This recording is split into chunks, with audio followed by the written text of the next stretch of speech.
Les aventures de Sherlock Holmes d'Arthur Conan Doyle, partie 12, Les êtres d'or, suite. Eh bien, si l'on vous demandait de porter une robe à notre convenance, et qui vous serait fournie par nous, vous n'auriez pas d'objection à satisfaire notre petite fantaisie, hein ? Non, répondis-je, profondément surprise malgré tout. Et si l'on vous demandait de vous asseoir ici ou là, vous n'en seriez pas contrarié non plus, n'est-ce pas ? Oh non. Ou encore de vous faire couper les cheveux avant de venir chez nous. Je pouvais à peine en croire mes oreilles. Comme il vous est facile de vous en rendre compte, monsieur Holmes, je possède des cheveux assez abondants et d'une nuance châtain peu commune, devant laquelle on s'est toujours extasié. Je ne pouvais me faire à la pensée de les sacrifier ainsi. Quant à cela, je crois que ce ne soit impossible, répliquai-je. Il m'épiait attentivement avec ses petits yeux, et lorsqu'il vit que je refusais, sa physionomie s'assombrit d'un seul coup. « C'est que, voyez-vous, c'est tout à fait indispensable, » insista-t-il. « Il s'agit là d'un caprice de ma femme, et les caprices d'une femme, mademoiselle, doivent être satisfaits. Alors, vous ne voulez absolument pas vous faire couper les cheveux. »« Non, monsieur, réellement je ne peux pas, » répliquai-je avec fermeté. « Ah, très bien, alors il n'y a plus rien de fait. C'est dommage, car sous les autres rapports, vous me plaisiez beaucoup. Mais puisqu'il en est ainsi, mademoiselle Stopper, veuillez, je vous prie, me présenter les autres personnes qui pourraient convenir pour cette place. » Pendant tout le temps qu'avait duré cet entretien, la directrice était restée plongée dans ses papiers, sans nous adresser une seule fois la parole. Mais au coup d'œil qu'elle me lança lorsqu'elle releva la tête, je compris que je venais de lui faire perdre une forte commission en n'acceptant pas. « Désirez-vous que votre nom soit maintenu sur les livres ?» me demanda-t-elle. « S'il vous plaît, mademoiselle Stopper. »« Ma foi, cela me paraît bien inutile, puisque vous repoussez de cette façon les propositions les plus avantageuses, » me dit-elle d'une voix rêche. Vous n'imaginez pas, je pense, qu'après cela, nous continuerons à nous démener pour vous procurer une situation. Vous pouvez vous retirer, mademoiselle Hunter. Alors, monsieur Holmes, lorsque rentré chez moi, je me retrouvais en face de mon buffet vide, et de 2 ou 3 factures qu'on avait apportées durant mon absence, je fus subitement amené à me demander si je ne venais pas de commettre une bien grosse sottise. Évidemment, ces gens-là étaient on ne peut plus fantasques. Et il fallait en passer par toutes les excentricités qu'il leur plaisait de vous imposer. Mais en revanche, ils se montraient prêts à vous dédommager royalement, car bien peu de gouvernantes anglaises pouvaient se vanter de gagner 100 livres par an. Et puis, en somme, à quoi me serviraient-ils mes cheveux ? Nombre de femmes sont avantagées lorsqu'elles les portent courts, et qui sait si je ne serais pas comme elles ? Dès le lendemain, je commençais à me dire que j'avais eu tort d'agir comme je l'avais fait, et le surlendemain, j'en étais définitivement convaincu. Surmontant mon orgueil, j'avais presque fini par me décider à retourner à l'agence pour demander si la place était toujours vacante, lorsque je reçus du monsieur lui-même cette lettre que je vous ai apportée et que je vais vous lire. Les êtres d'or, près Winchester. Mademoiselle. Mademoiselle Stopper a eu l'amabilité de me communiquer votre adresse, et je vous écris ici afin de vous demander si vous n'êtes pas revenu sur votre décision.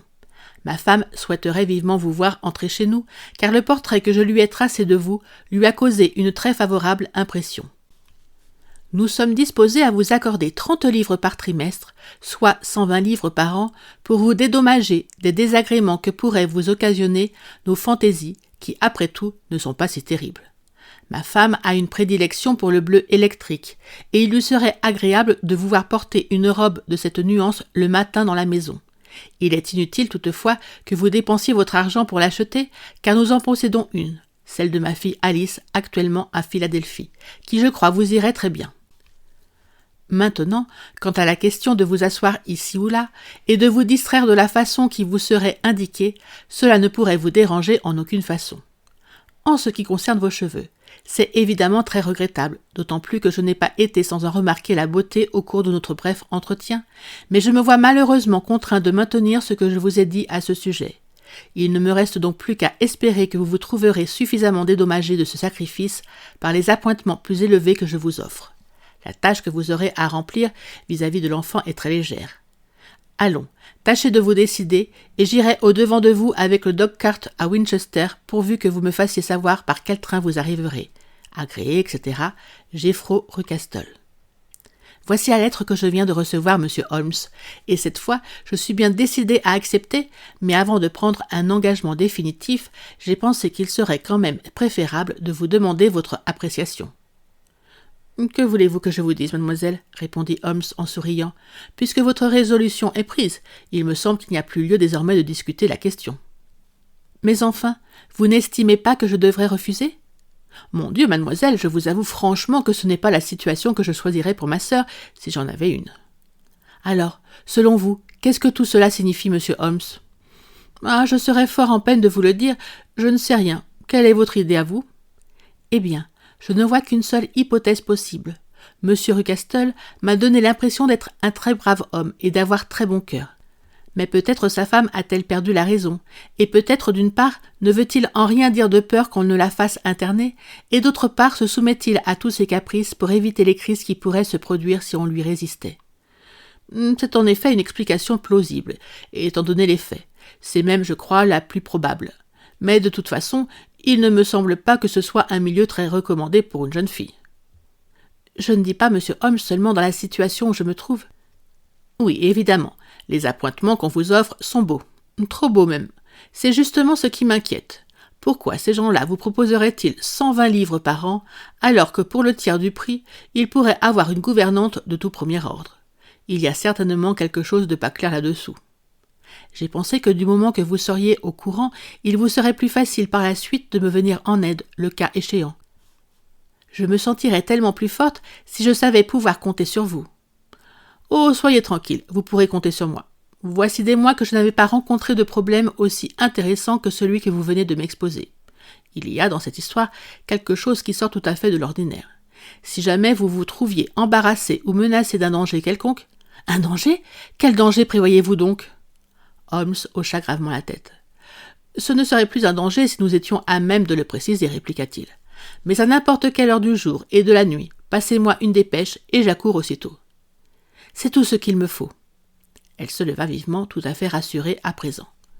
Je vais pouvoir m'embarquer sans crainte pour le Hampshire désormais. J'écris à monsieur Ruckastle en sortant de chez vous, je fais ce soir même le sacrifice de mes cheveux et demain je pars pour Winchester.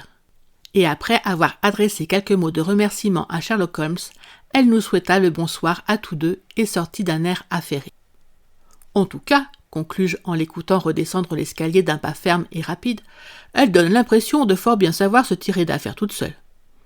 Tant mieux, me répondit Holmes gravement, car je serais bien surpris si nous n'entendions pas reparler d'elle avant peu. La prédiction de mon ami ne tarda guère à se réaliser. Une quinzaine passa, durant laquelle je me surpris fréquemment à repenser à cette jeune fille, en me demandant vers quelle étrange aventure elle avait bien pu s'élancer. Les appointements exagérés qu'on lui offrait, les conditions étranges qu'on lui imposait, la tâche quasi insignifiante qu'on lui promettait, tout laissait à prévoir qu'elle aurait à faire face à une situation anormale. Mais s'agissait-il d'une simple fantaisie ou d'un guet-apens ? Cet homme était-il un philanthrope ou un criminel ? J'aurais été totalement incapable de le dire.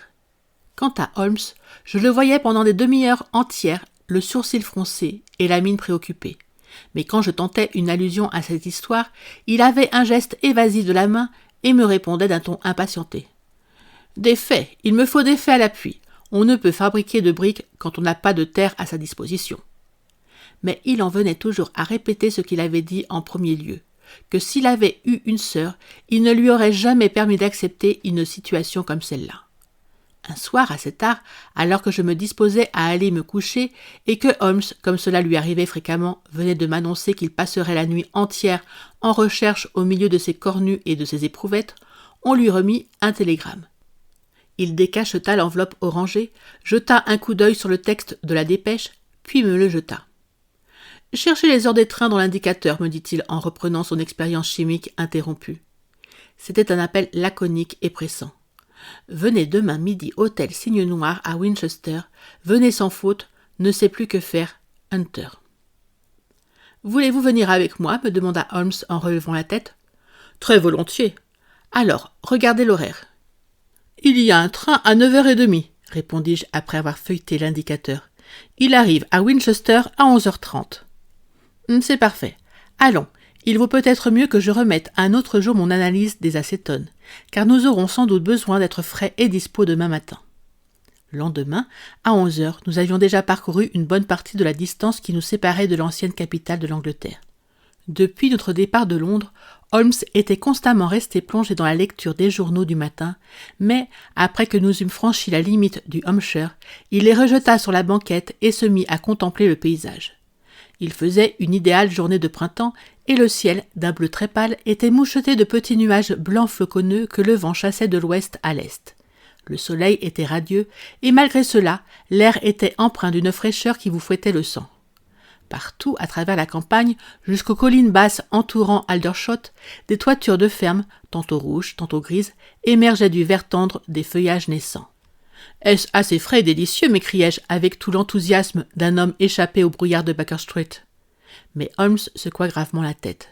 « Savez-vous bien, Watson, me dit-il, que c'est un des travers des esprits comme le mien de ne jamais envisager les choses que du point de vue qui me préoccupe. Quand vous regardez ces habitations éparpillées, vous êtes frappé par leur côté pittoresque. Quand je les regarde, moi, la seule chose que j'éprouve est le sentiment de leur isolement et de la facilité avec laquelle les crimes peuvent s'y commettre en toute impunité. Grand Dieu, m'exclamai-je, en quoi ces vieilles demeures peuvent-elles vous faire penser à des crimes ? Merci d'avoir regardé cette vidéo. Afin de me soutenir, n'oubliez pas de liker la vidéo en cliquant sur le pouce et abonnez-vous à la chaîne, c'est gratuit.